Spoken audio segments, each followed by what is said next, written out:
வணக்கம் மக்களே, நாம இந்த ஆரோக்கியமான பதிவில் வேர்க்கடலையில் நிறைந்துள்ள மருத்துவ நன்மைகளை பற்றி நம்ம விளக்கமாக பார்க்க போகிறோங்க.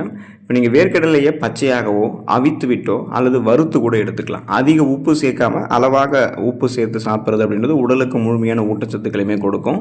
காலை வேளையில் நீங்கள் பிரேக்ஃபாஸ்ட் மாதிரி எடுத்துக்கிறீங்க அல்லது உடற்பயிற்சிக்கு முன்னாடி சாப்பிட்றீங்கன்னா அன்றைய நாள் முழுவதும் உங்களுக்கு வேண்டிய எனர்ஜி கிடைக்கும். ஈவினிங் டைமில் கூட நீங்கள் உங்களுக்கு இந்த ஸ்நாக்ஸ் எதனா சாப்பிடணும் அப்படின்னா கண்ட உணவுகளை சாப்பிட்றதுக்கு பதிலாக நீங்கள் வேர்க்கடலை எடுத்துக்கலாம். குறிப்பாக நீங்கள் காலையில் கூட பார்த்தீங்கன்னா வெறும் வெயிட்டில் எடுத்திங்கன்னா வெயிட் லாஸ் பண்ணலாம். தினமும் ஒரு கைப்பிடி அளவு எடுத்துக்கலாம். சுமார் 30 கிராம்லேருந்து வேர்க்கடலை நீங்கள் எடுத்துக்கலாம். இல்லைனா 20லேருந்து 25 கிராம் வரைக்கும் சாப்பிட்றது கூட உடலுக்கு மிகவும் நல்லது தான். ஸோ இந்த அளவு தாண்டாமல் பார்த்துக்கோங்க. இந்த மாதிரி வேர்க்கடலை எடுத்துக்கொள்ளும்போது கிடைக்கக்கூடிய நன்மைகளை விளக்கமாக பார்க்குறதுக்கு முன்னாடி இந்த வீடியோவுக்கு மட்டும் ஒரு லைக் கொடுத்துட்டு இந்த தகவலை உங்களுக்கு தெரிஞ்சவங்களுக்கும் ஷேர் பண்ணிவிடுங்க. ஏன்னா இது அவங்களுக்கும் பயனுள்ளதாக இருக்கக்கூடிய ஒரு ஆரோக்கியமான பதிவு தாங்க. இது போன்ற அப்டேட்ஸ்கள் நீங்கள் தொடர்ந்து பார்க்குறதுக்கு நம்மளுடைய ஹெல்த் நியூஸ் தமிழ் சேனலை மறக்காமல் சப்ஸ்கிரைப் பண்ணி வச்சுக்கோங்க. பக்கத்தில் இருக்கக்கூடிய பெல் பட்டனையும் கிளிக் பண்ணி ஆல் அப்படின்ற ஆப்ஷனையும் செட் பண்ணி வச்சுக்கிட்டீங்க அப்படின்னா நாங்கள் போடக்கூடிய எல்லா அப்டேட்ஸும் உங்களுக்கு நோட்டிஃபிகேஷன் அடிக்கடி சேரும். சரி வாங்க மக்களே, இப்போ வீடியோக்குள்ளே போயிடலாம். இதயம் ஆரோக்கியமாக இருக்கிறதுக்கு நம்ம வேர்க்கடலை எடுத்துக்கொள்ளலாங்க. அதுக்கான காரணம் என்னென்னா, வேர்க்கடலையில் மோனோ அன்சாச்சுரேட்டட் மற்றும் பாலி அன்சாச்சுரேட்டட் கொழுப்புகள் இருக்குது. ஸோ இது என்ன பண்ணும் அப்படின்னா, ரத்தத்தில் இருக்கக்கூடிய கெட்ட கொழுப்பு, அந்த எல்டிஎல் அப்படின்னு சொல்லக்கூடிய கெட்ட கொழுப்பினுடைய அளவை குறைத்து இதயம் ஆரோக்கியமாக இருக்கிறதுக்கு வேண்டிய HDL அப்படின்ற அந்த நல்ல கொழுப்பினுடைய அளவை மட்டும் அதிகரிக்கிறதுக்கு உதவி பண்ணும். இதனால் எந்த விதமான கொழுப்பு படிவுகளும் இல்லாத போதுமான அளவுக்கு ரத்த ஓட்டம் ரத்த நாளங்கள் வழியாக இதயத்துக்கு கிடைக்கும். இதயத்துக்கு வேண்டிய ரத்த ஓட்டம் சீரான அளவில் கிடைத்து கொண்டு இருக்கிறதால இதய துடிப்பு, இதயத்தினுடைய செயல்பாடு ஆரோக்கியமான அளவில் இருக்கும். இதனால் மாரடைப்பு, பக்கவாதம், இதய தமனிகளில் வீக்கம் ஏற்படுதல், இதய தசைகள் வலுவிழந்து போகுதல் போன்ற எந்த பக்க விளைவுகளுமே ஏற்படாமல் இதயத்தை நம்ம பன்மடங்கு பலம் பெற வைத்துக் கொள்ளலாங்க. சர்க்கரை நோய் பிரச்சனைகளிலிருந்து விடுபடுவதற்கு நம்ம வேர்க்கடலை எடுத்துக்கலாம். ஸோ டயபெட்டிஸ் ப்ராப்ளம் இருக்கக்கூடிய பேஷண்ட்ஸ் எடுத்துக்கிட்டாங்கன்னா அதை சரி பண்ணிக்கலாம்.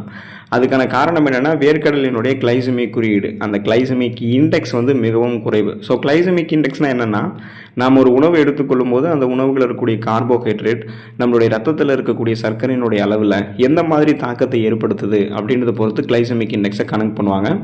அந்த வகையில் கார்போஹைட்ரேட் அதிகமாக இருக்கக்கூடிய உணவுகள் எடுத்துக்கிட்டோம்னா ரத்தத்தில் இருக்கக்கூடிய சர்க்கரையினுடைய அளவு அதிகப்படுத்தப்படுமே தவிர குறையாது.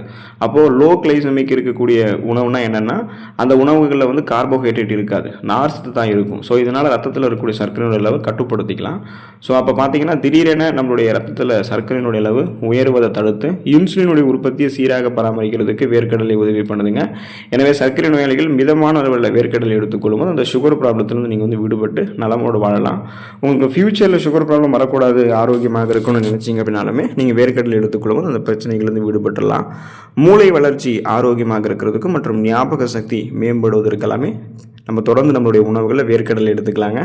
அதுக்கான காரணம் என்னென்னா, வேர்க்கடலில் இருக்கக்கூடிய விட்டமின் B3 அதாவது நியாசின் மற்றும் விட்டமின் E போன்ற ஆன்டி ஆக்சிடென்ட்கள் அது உங்களுக்கு அதிகமாக இருக்கிறதால இது மூளை செல்களை பாதுகாத்து ஞாபக சக்தியை மேம்படுத்துறதுக்கும் வயதான காலங்களில் ஏற்படக்கூடிய அல்சைமர் அதாவது மூப்பு மறதி வியாதின்னு சொல்லுவாங்க. ஸோ இந்த மாதிரி பிரச்சனை குறிப்பாக நரம்பு கோளாறுகளினுடைய அபாயத்தையெல்லாம் குறைக்கிறதுக்கும் உங்களுக்கு உதவி பண்ணுது. இதனால் உங்களுடைய மூளை நரம்புகள் இருக்கக்கூடிய இறுக்கங்கள் தளர்த்தப்பட்டு மூளை நரம்புகள் வழியாக ரத்த ஓட்டம் பாய்ச்சப்படும் போது நரம்புகள் தூண்டப்படும், மூளை செல்களும் மீண்டும் மீண்டும் புதுப்பிக்கப்படுவதால் எதையும் எளிதில் அணுகக்கூடிய திறன், ஒருமுகப்படுத்தக்கூடிய தன்மை, எதையும் எளிதில் கற்றுக்கொள்வதற்கான திறன் பெற்று ஒரு ஃபாஸ்ட் லேர்னராக நீங்கள் சிந்தித்து செயல்பட ஆரம்பிப்பீங்க. இதனால் பார்த்தீங்கன்னா, சிறுவர் சிறுமியர்களுக்கு நீங்கள் பிஸ்கட் இந்த மாதிரி நிறைய கண்ட ஸ்நாக்ஸ் கொடுக்கறத விட்டுட்டு அவங்களுக்கு இந்த முளை கட்டிய வேர்க்கடலை அதாவது இந்த வேர்க்கடலை தொடர்ந்து அவங்களுடைய உணவுகளில் அவித்த வேர்க்கடலை மாதிரிலாம் கொடுத்தீங்கன்னா அவங்களுடைய மூளை வளர்ச்சி திறன் சிறப்பாக இருக்கும். சிறுவர் சிறுமியர்களுக்கு, இளைஞர்களும் முதியவர்களும் அப்பப்போ அவங்க ஒரு குறிப்பிட்ட அளவில் 20லேருந்து 25 கிராம் வரைக்கும் எடுத்துக்கிட்டாங்கன்னா மூளை வளர்ச்சி ஆரோக்கியமாக இருக்கும். எலும்பு மற்றும் தசை பலம் பெறுவதற்கு தொடர்ந்து நம்மளுடைய உணவுகளில் வேர்க்கடலை நம்ம எடுத்துக்கலாங்க. அதுக்கான காரணம் என்னென்னா, வேர்க்கடலையில் புரதம், கால்சியம் மற்றும் மெக்னீசியம் இது எல்லாமே வளமான அளவில் இருக்குது. இது எல்லாமே எலும்புகளை வலுப்படுத்துறதுக்கும் தசைகளினுடைய வளர்ச்சி மற்றும் இயக்கத்திற்கு தேவையான எனர்ஜி அந்த ஆற்றலை வழங்குறதுக்கும் பெரிதும் உதவி பண்ணும். ஸோ புரதம் என்ன பண்ணணும்னா தசைகளை வலுப்படுத்தும். இதனால் தசைகள் தளர்ந்து போகிறது, தசை பிடிப்பு ஏற்படுவது, தசை வலி ஏற்படுவது, இந்த மாதிரி எந்த பிரச்சனையுமே இருக்காது. இப்போ உங்களுக்கு இந்த கால்சியம் மெக்னீசியம்லாம் கிடைக்கிறதால எலும்புகளுக்கு வலு கிடைக்கும். இதனால் ஆஸ்டியோபோரோசிஸ், எலும்பு மெலிவு நோய், மூட்டு வலி, எலும்புருக்கி, முடக்குவாதம் எலும்பு மஜ்ஜைகளில் ஏற்படக்கூடிய பிரச்சனை, மூட்டு அலர்ச்சி போன்ற எந்த விதமான எலும்பு தொடர்பான பிரச்சனையும் இல்லாமல் நீங்கள் நலமோடு வாழலாம். உங்களுடைய உடல் எடையை எந்த விதமான பக்க விளைவுகளும் இல்லாமல் ஆரோக்கியமான முறையில் குறைக்கிறதுக்கு தொடர்ந்து நம்ம வேர்க்கடலை எடுத்துக்கொள்ளலாங்க. ஸோ அதுக்கான காரணம் என்னென்னா, வேர்க்கடலையில் வந்து புரோட்டீன் என்று சொல்லக்கூடிய புரதம் மற்றும் ஃபைபர் என்று சொல்லக்கூடிய நார் சத்து அதிகமாக இருக்கிறதால இதை நீங்கள் சாப்பிட்டவுடன் வயிறு நிறைந்த ஒரு உணர்வு கிடைக்கும். அதாவது உணவுகளை சாப்பிட்டு முடிச்சு ஒரு ஃபுல்ஃபில் சாட்டிஸ்ஃபிகேஷன் இருக்கும். ஸோ இதனால் அடிக்கடி பசி எடுக்கிறத தவிர்த்து கொள்ளலாம். தேவையற்ற உணவுகள், அதிக கலோரிகள் இருக்கக்கூடிய உணவுகள், குப்பை உணவுகள், இந்த மாதிரி உணவுகள்லாம் சாப்பிட்டு உடல் எடையை அதிகப்படுத்திக்காமல் அதை முதல்ல கண்ட்ரோல் பண்ணிக்கலாம்.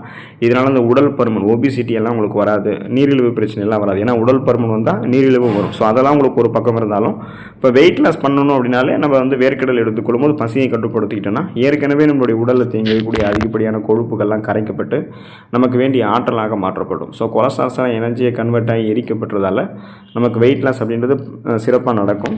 இப்போ தொப்பை போன்ற அமைப்பு, கொழுப்பு படிவுகள்லாம் நமக்கு எதுவுமே இருக்காது. ஸோ இந்த அளவுக்கு நீங்கள் நிறைய மருத்துவமனைகளை போய்ட்டு நலமோடு வாழணும்னா தொடர்ந்து வேர்க்கடலையும் உங்களுடைய உணவுகளை எடுத்துக்கொள்ளுங்கள். ஊட்டச்சத்துக்களை போய்ட்டு நலமோடு வாழுங்க. அடுத்த ஆரோக்கியமான பதிவில் மறக்காமல் சந்திப்போம். நன்றி மக்களே.